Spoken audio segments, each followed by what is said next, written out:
સહજાનંદ સ્વામી મહારાજની જય, હરિકૃષ્ણ મહારાજની જય, સ્વામિનારાયણ ભગવાનની જય, વડતાલ ધામની જય, નીલકંઠ પ્રભુની જય. સ્વામિનારાયણ હરે, સ્વામિનારાયણ હરે. વસનામૃત 53 વધ્યા ઘટ્યાનું.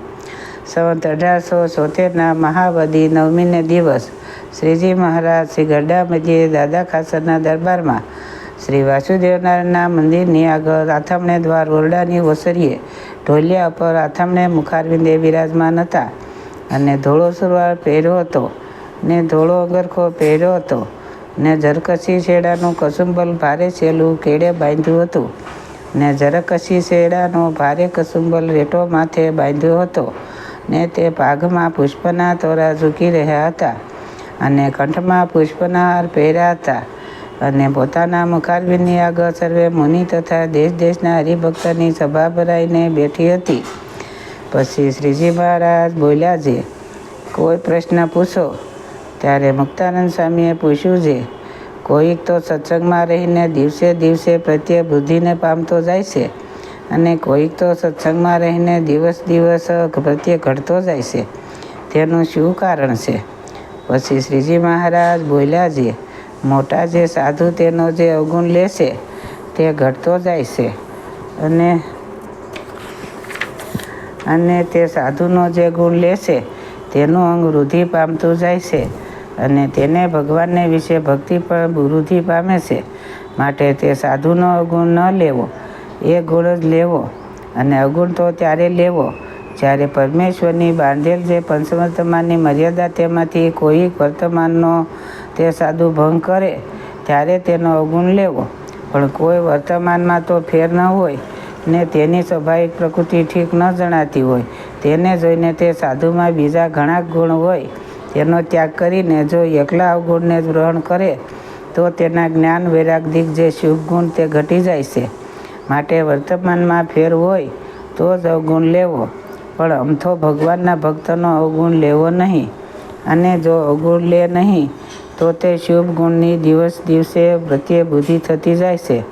ઇતિ વસનામૃત ગરડા પ્રથમનું જે તે થયું. સ્વામિનારાયણ હરે, સ્વામિનારાયણ હરે. વસનામૃત 54 ભાગવત ધર્મના પોષણનું મોક્ષના દ્વારનું. સંવત 1876ના મહાવદી એકાદશીને દિવસ સ્વામી શ્રી સહજાનંદજી મહારાજ શ્રી ગરડા મધ્યે દાદા ખાસરના દરબારમાં શ્રી વાસુદેવનારાયણના મંદિરની આગળ આથમણે દ્વાર ઓરડાની ઓસરીએ ઢોલિયા ઉપર ગાદી થક્યા નખાવીને બિરાજમાન હતા ને ધોળો ખેસ પહેર્યો હતો ને ઝરિયાના છેડાવાળો કસુંબલ રેટો ઓઢ્યો હતો અને આસમાની રંગનો ઝરિયાની રેશમનો ફેટો માથે બાંધ્યો હતો ને પોતાના મુખારવિંદની આગળ મુનિ તથા દેશ દેશના હરિભક્તની સભા ભરાઈને બેઠી હતી. પછી મુક્તાનંદ સ્વામીએ પ્રશ્ન પૂછ્યો છે, હે મહારાજ, શ્રીમદ ભાગવતના એકાદશ સ્કંદમાં જનક રાજા અને નવ યોગેશ્વરના સંવાદે કરીને કહ્યા જે ભાગવત ધર્મ તેનું જે પોષણ તે કેમ થાય અને વળી જીવને મોક્ષનું જે દ્વાર છે તે ઉઘાડું કેમ થાય? પછી શ્રીજી મહારાજ બોલ્યા છે, સ્વધર્મ જ્ઞાન વૈરાગ અને માતવ જ્ઞાન તેણે સહિત જે ભગવાનની ભક્તિ તેણે યુક્ત એવા જે ભગવાનના એકાંતિક સાધુ તેના પ્રસંગ થકી ભાગવત ધર્મનું પોષણ થાય છે અને વળી જીવને મોક્ષનું જે દ્વાર તે પણ એવા સાધુના પ્રસંગ થકી ઉઘાડું થાય છે. તે કપિલદેવ ભગવાને દેવહૂતિ પ્રત્યે કહ્યું છે જેવો એ જીવને પોતાના સંબંધીને વિશે દ્રઢ પ્રસંગ છે તેઓને તેવો જ ભગવાન પ્રસંગ જો ભગવાનના એકાંતિક સાધુને વિશે થાય તો એ જીવને મોક્ષનું દ્વાર ઉઘાડું થાય છે. પછી સુખમુનિએ પૂછ્યું છે, ગમે તેવો આત્મકાળ પડે ને પોતાના ધર્મમાંથી ન ખસે ને કે લક્ષણે કરીને ઓળખાય. પછી શ્રીજી મહારાજ બોલ્યા છે, જેને પરમેશ્વરના વસનની ખટક રહે અને નાનું મોટું વસન લોપી શકે નહીં એવી રીતનો જેનો સ્વભાવ હોય તેને ગમે તેવો આત્મકાળ આવે તો પણ એ ધર્મ થકી પડે જ નહીં. માટે જેને વસનમાં દ્રઢતા છે તેનો જ ધર્મ દ્રઢ રહે અને તેનો જ સત્સંગ પણ દ્રઢ રહે. ઇતિ વસનામૃત ગરડા પ્રથમનું જે તે થયું.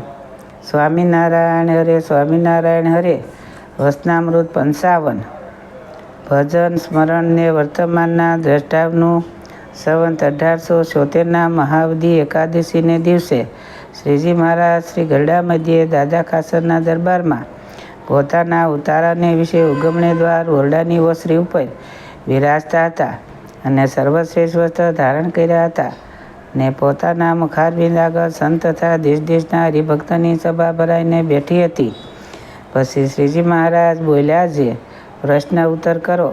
પછી મુક્તાનંદ સ્વામીએ પૂછ્યું છે, જીવને ભજન સ્મરણનો તથા વર્તમાનનો એક દ્રઢાવ કેમ રહેતો નથી? પછી શ્રીજી મહારાજ બોલ્યા છે, એ તો અશુભ એવા જે દેશકાળ ક્રિયા અને સંગ તેને યોગ્ય કરીને રહેતો નથી.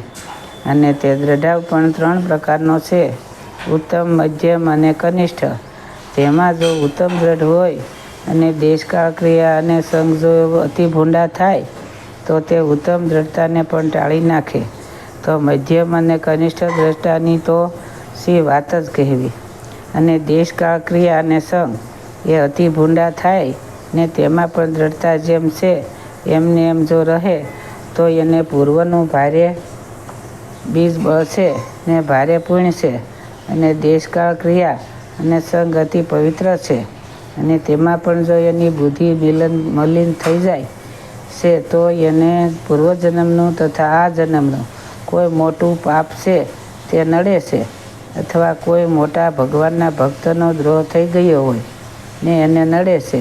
કેમ જે દેશકાળ ક્રિયા અને સંગ રૂડા છે તો પણ એનું અંતર ભૂંડું થઈ જાય છે. માટે હવે જો મોટા પુરુષની સેવામાં ખબરદાર થઈને રહે તો એના પાપ બળીને ભસ્મ થઈ જાય. અને જો અતિ પાપીનો સંગ થાય તો પાપનો વધારો થાય અને કોઈક સ્ફૂર્ત હોય તે પણ નાશ પામે. અને મદિરા પાનની કરનારીઓ જે પાત્રીઓ તેના ગળામાં હાથ નાખીને બેસે અને પછી પરમેશ્વરનો વાંક કાઢે, જે મારું મન કેમ ઠેકાણે રાખ્યું નહીં તેને તો મહામૂર્ખ જાણવું. ઇતિ વચનામૃત ગરડા પ્રથમનું 55 વચનામૃત જે તે થયું. સહજાનંદ સ્વામી મહારાજની જય. હરિકૃષ્ણ મહારાજની જય. સ્વામિનારાયણ ભગવાનની જય. સ્વામિનારાયણ ભગવાનની જય. સ્વામિનારાયણ ભગવાનની જય. સૌને મારા જાજાથી જય સ્વામિનારાયણ. હજી બોલું?